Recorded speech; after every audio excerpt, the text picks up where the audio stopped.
You are at war with yourself and likely don't realize it. Your thoughts, beliefs, habits, and actions often sabotage you. Are they helping you overcome adversity or setting you up for failure? To win this battle, you must connect with your inner warrior. We all have a warrior within us, one that strengthens our resolve and helps us to rise to meet life's challenges. If you're just surviving rather than thriving, then it's time to embrace the warrior archetype, live the warrior ethos, and ascend. If you are a veteran, first responder, or someone looking to take charge of your life, find your tribe, and then be the hero of your own story, this podcast is for you. Join Mike Kinney and Matt Hastings, two retired U.S. Army officers who served in U.S. Army Special Operations and Army Aviation units, as they share with you optimal performance practices they learned in their time with the Military and Warriors Ascent, a 501c3 nonprofit that helps veterans and warriors with PTS. Well, hello and welcome to the Warriors Ascent podcast with your hosts, Mike and Matt.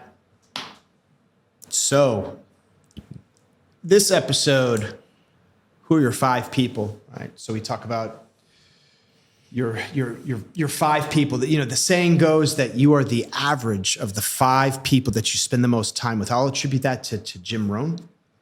And let's kind of break that out, in terms of, why is that?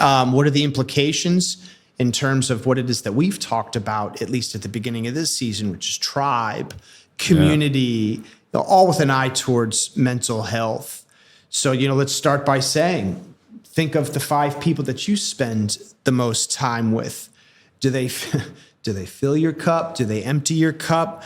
Do they add value? Are they people, the other saying goes that if you're the smartest guy in the room, you should probably, find a new room. Find a new room. Yeah. You should surround yourself, not that you want to be, the token dumbass, but you should probably surround yourself with people that are going to make you better or challenge you or push you, or somewhere in the middle there. Yeah, no, I think that's pretty obvious once you say it. The people you hang out with, you kind of tend to take their attributes, or even one of the things we've said before is when lying with sleeping dogs, or So I think that's kind of a thing that we should be aware with. I like to surround myself with people that are smarter than me, for sure. Easy to do, but because they bring me up to a different level, and make me strive to be harder and faster and think more and study more, read more, whatever I got to do to just be in the room with them, Well, let's bring the military anecdotes into this. Okay. So, I'll speak for myself and then I'll hand it off to you. So, being, infantry, then in the special forces, I find myself, hey, when you're spending time with high performers and always pushing yourself to the next, I'll say, elite level, there's something to be said about that. I mean, not only do you have to step up and raise your game, but now when you're like, hey man, I've got to compete. I've always got to be at my best, right. And that's not always like in a hyper competitive fashion. Like you're feeling that at any moment I'm going to get kicked out because I'm not pulling my weight, even though, hey, that kind of is a thing or a factor. But you're with people that just kind of reinforce certain values and certain standards. And there's something to be said about being, among the best, or being among, people that expect more of themselves and expect more of you. What do they say? Steel sharpens steel, exactly. Diamonds, all that stuff. Yeah. But there's something to that. So let's bring it back to, aviation and just, as a warrant officer. And I know, and I think I've told this story before. I had my West Point classmate, Mike, when I was a scout platoon leader, so we were doing fast rope training, and I was like, fast rope master when that came on the scene. So we were the ones that had to teach the infantry battalion how to fast rope as well as a means of insertion. So for those that don't know, you see people rappelling out of helicopters, and that's cool, but you got to have the Swiss seat and the snap link. It's a little bit more gear. The fast rope is pretty quick. It can be perilous. You can fall off that thing. No, but I remember in that training, I had my West Point classmate piloting the Black Hawk, and he did a good job. Solid guy. He's a lieutenant like me. So however many hours, stick time, right? But when he kind of leveled out and we threw the ropes out, it was a little wobbly, and you could tell, and he was doing a good job. But for us, more so than just being a passenger, when you've got to reach out and grab that rope, you want that thing to be rock Stable. steady. So, again, my classmate did a great job, but at the same time, I'm like, all right, man, level this thing out. Then we get a warrant officer, I say behind the wheel, but really on the stick. It's night and day. Yeah. All of a sudden we come in, from it flares, bam, they level out, and that thing is like rock steady.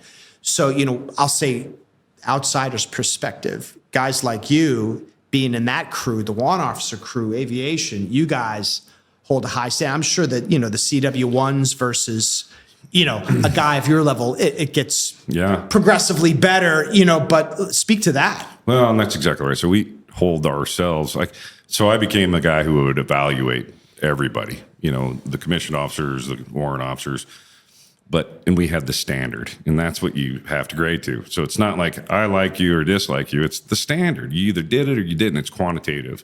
Your heading was plus or minus 10, your altitude plus or minus 100. I mean, these are things I might be your best friend, but you broke them. I can't help you. I can say, hey, let's do it again, a couple times. Most of the time you're passing. But when I'm with if I'm flying some major that doesn't get a chance to fly but once a month, because he's busy doing everything else in the battalion, then I just let him do the minimum standards. But if you're a W1, CW2, you don't get to do the minimum standards. I don't allow that. I'll pass you, but you're gonna hear about it. And so I talked about who you're with. They can build you up.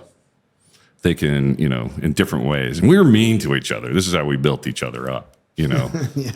in a way that was probably not well received. It wouldn't be well received in corporate America, but, we were tough on each other.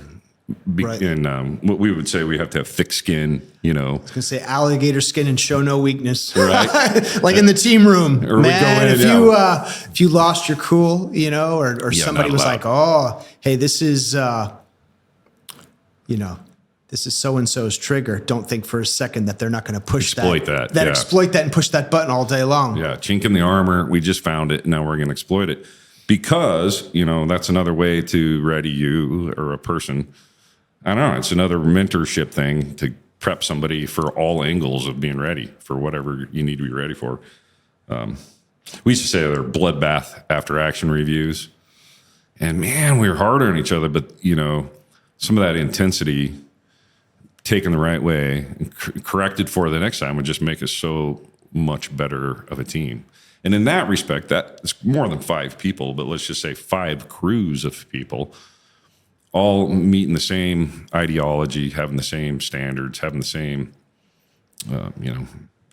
work ethic, everything there is. Yeah, ethos, standards, all of that. And I think, the whole 5 people thing, there's a piece of that. So we'll break some of that out, yeah, sure. Right? So number one, and I think we've touched upon this, right? So the concepts of, hey, what makes those 5 people so instrumental in either raising or lowering your game? One is, their influence on behavior, and it says that the theory behind this posits that individuals tend to adopt the habits, mindsets, and behaviors of those that they spend the most time with. Yeah. So really, again, it's the ethos, it's the habit, it's the behaviors. Mindset. Like you said, it's the standards, and they're not objective. They're or not subjective. They're pretty objective. Hey, there's the standard, especially in the military. Yeah. Right. Task, condition, standard. Yeah. Bam. There it is. Right.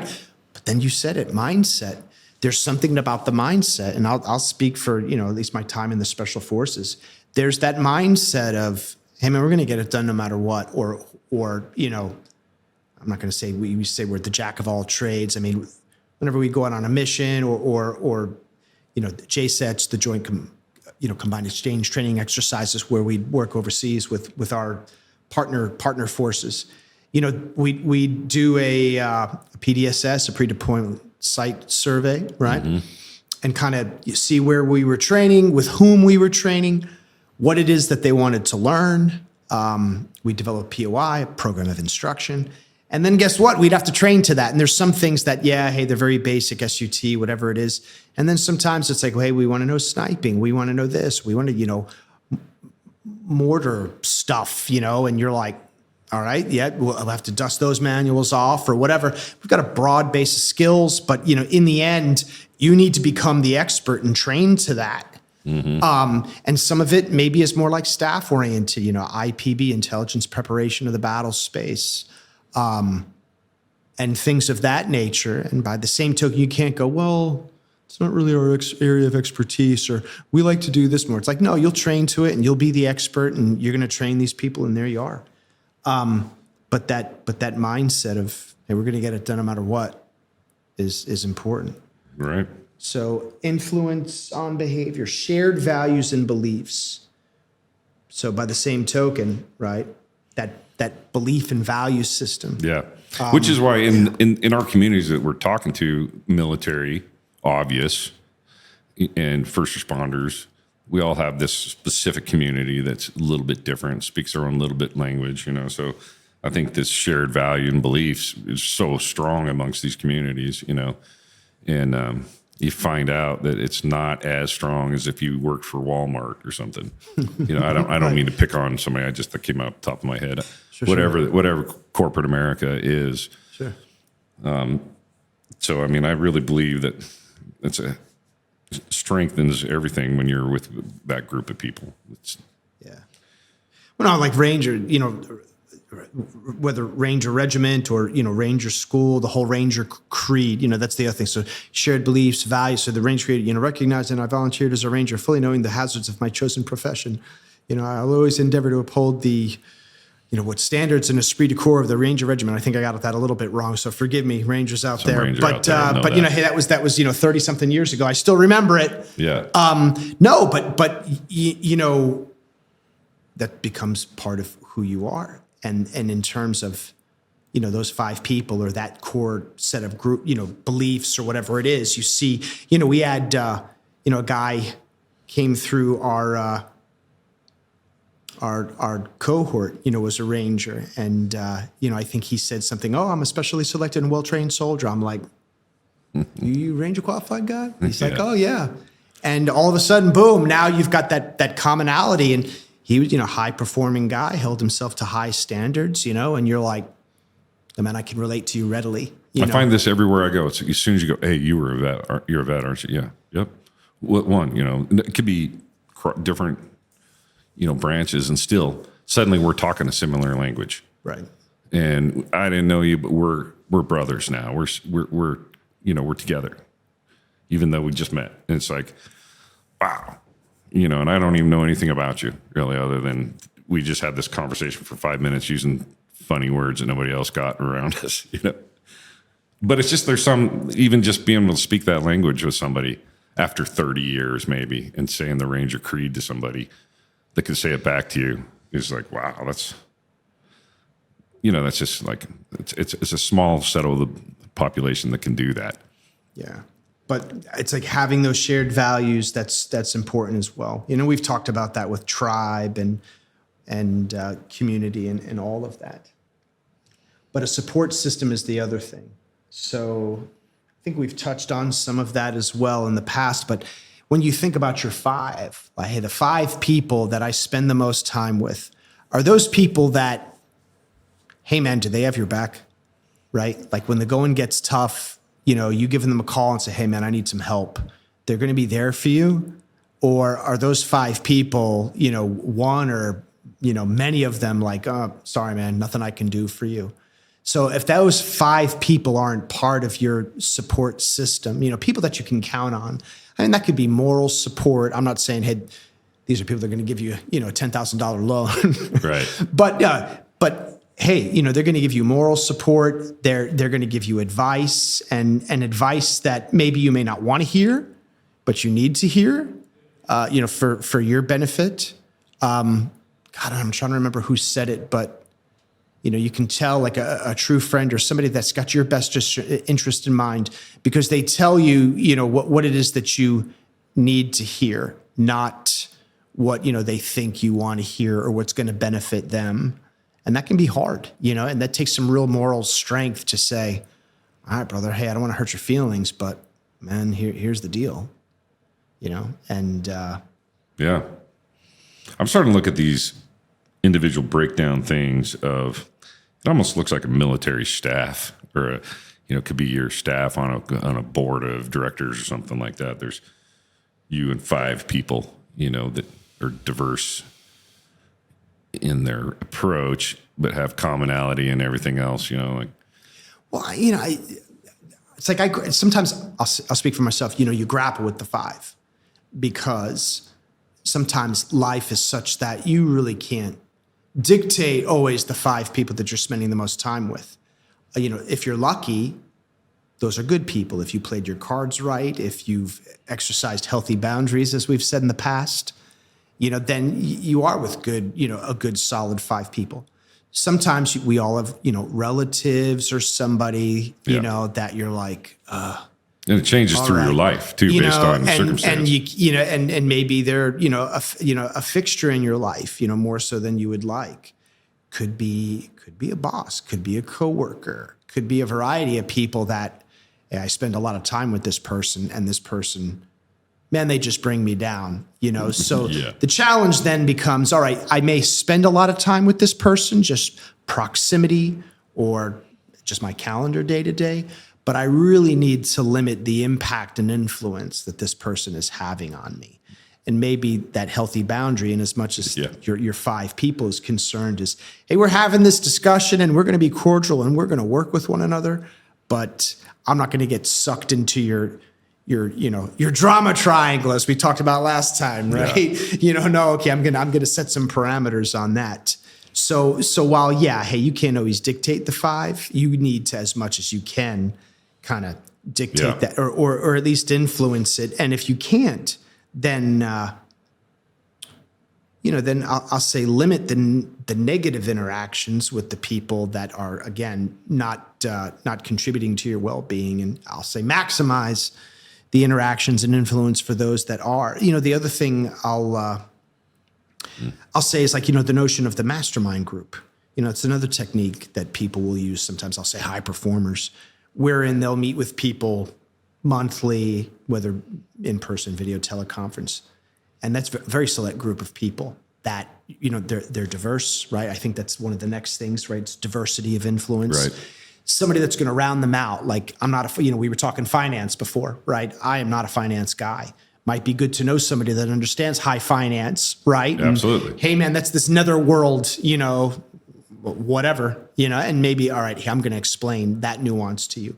Others, maybe it's, psychology. It could be business. It could be a variety of things, but having, being very deliberate. So on one hand, we talked about how the 5 people, it might just be emergent. Hey, these are the 5 people, my family, my wife, my kids, I spend a lot of time with them, and that's just the way it's going to be. And luckily, I really like all of them. I love them, but I think there's room, or there's an opportunity, quite frankly, to be very deliberate in the people that you curate to be your 5 people that maybe are the most influential. Like, I really want to seek these people's wise counsel and influence, and I want to be very select in who those people are. And it's an attitudinal aspect. Yeah. They have to have a great attitude. It's got to be moral and ethical. They are good people, and they've got a knowledge base or skill set that maybe I don't have that rounds mine out. What do you think about that?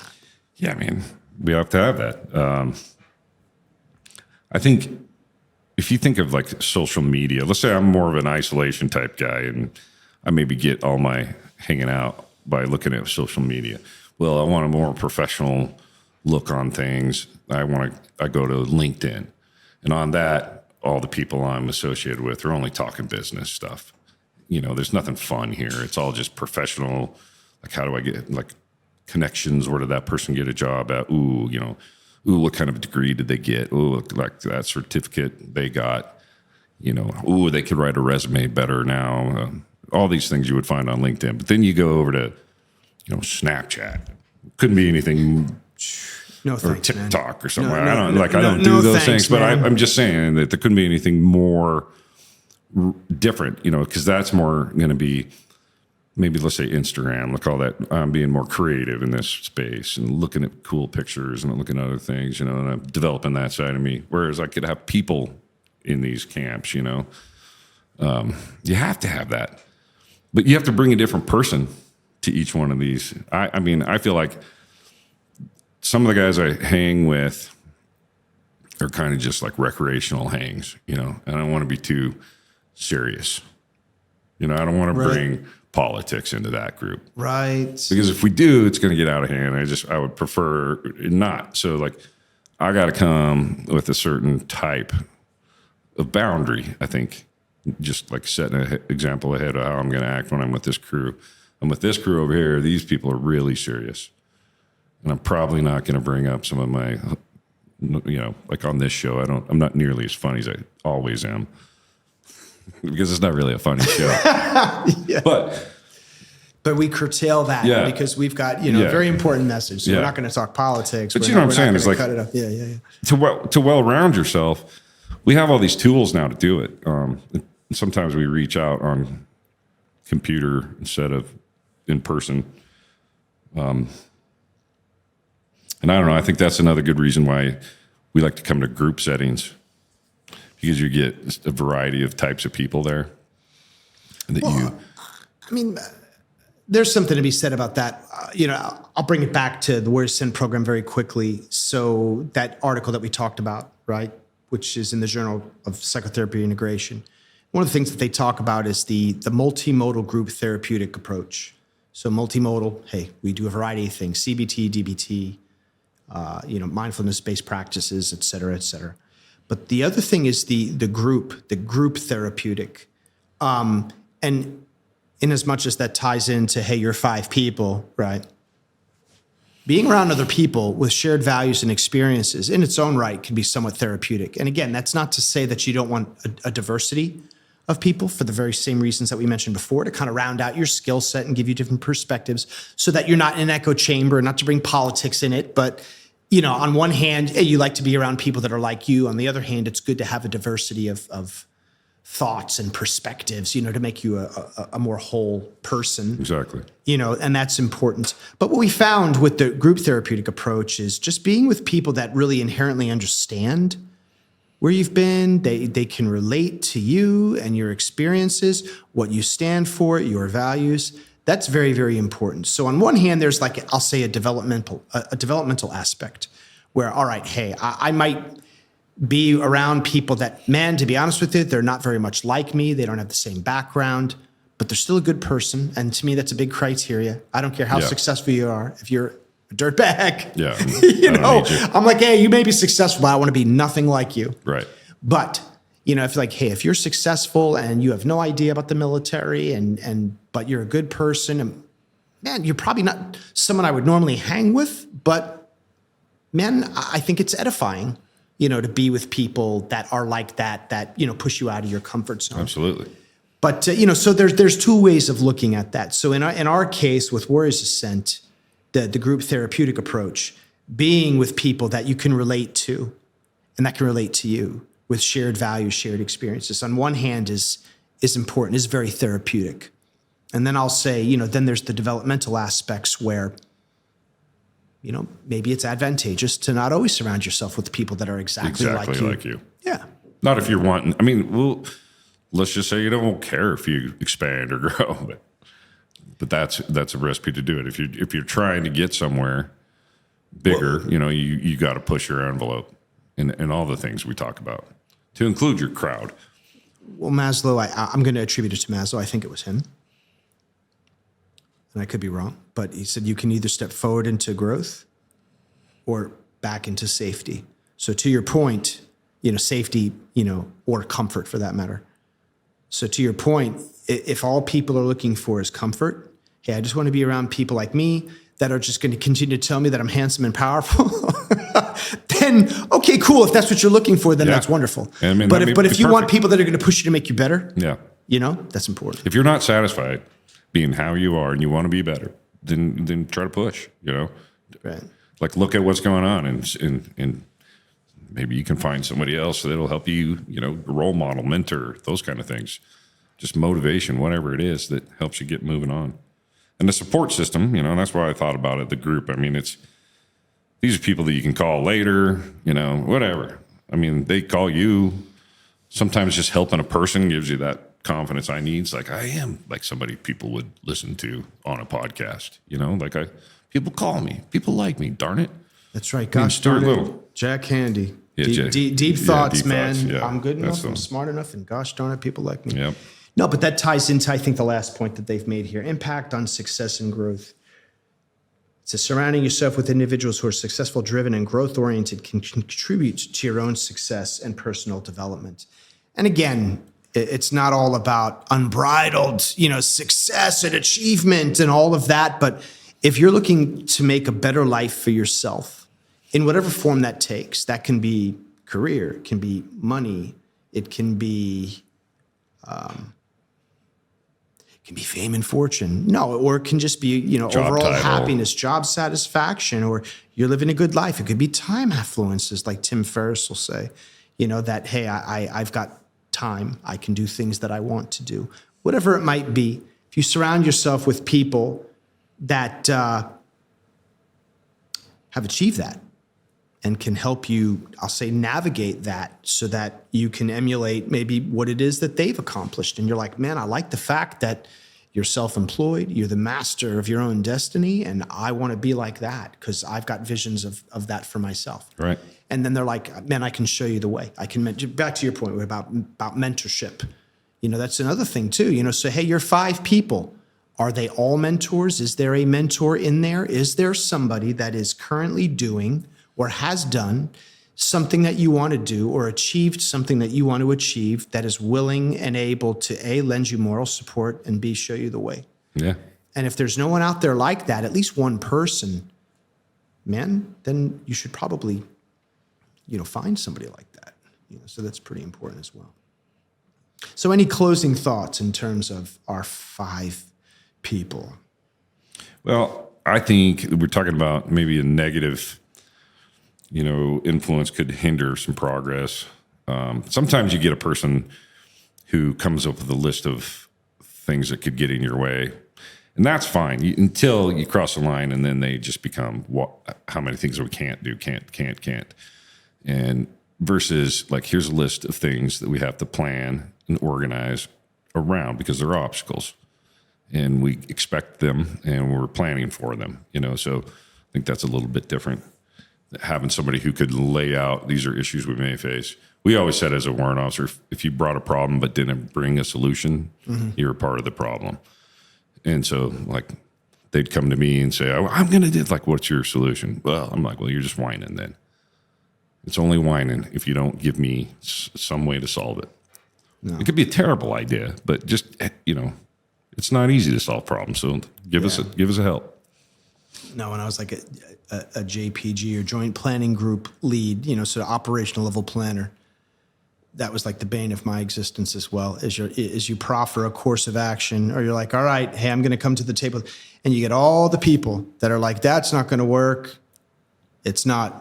Why? Well, I just know it's not going to. And you're like, all right, well, if this course of action is not going to work, what is your recommendation? Right. Well, I don't have one, but I don't think that one. And you're like, then I really don't want to hear what you've got to say, man. I really don't. If you don't have a solution, if you don't have an alternative, then you're really not. You can sit back and throw darts and sharpshoot all you want. Right. If you've not it's just sharpshooting. If you've not done the homework and exercised the mental rigor to say, okay, that's not going to work, but here's what I think will, then, hey, man, I've got little interest in what it is that you have to say. That's. Yep. Those are my thoughts. So definitely clear. So back to your point, yeah.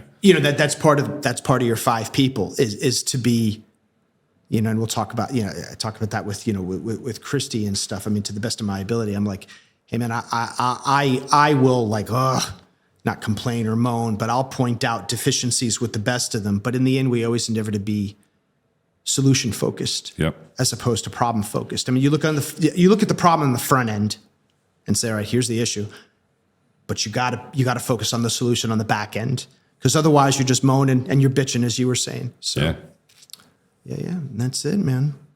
Any parting shots? I think that's it. I just think I'm happy to be in the third season here, and we're going to bring in our first interviewed guest. Soon. Yep. Soon. We're going to have some guests, so talk about our 5 people, right? Yeah. We're going to bring some of the people that make Warriors Ascent successful.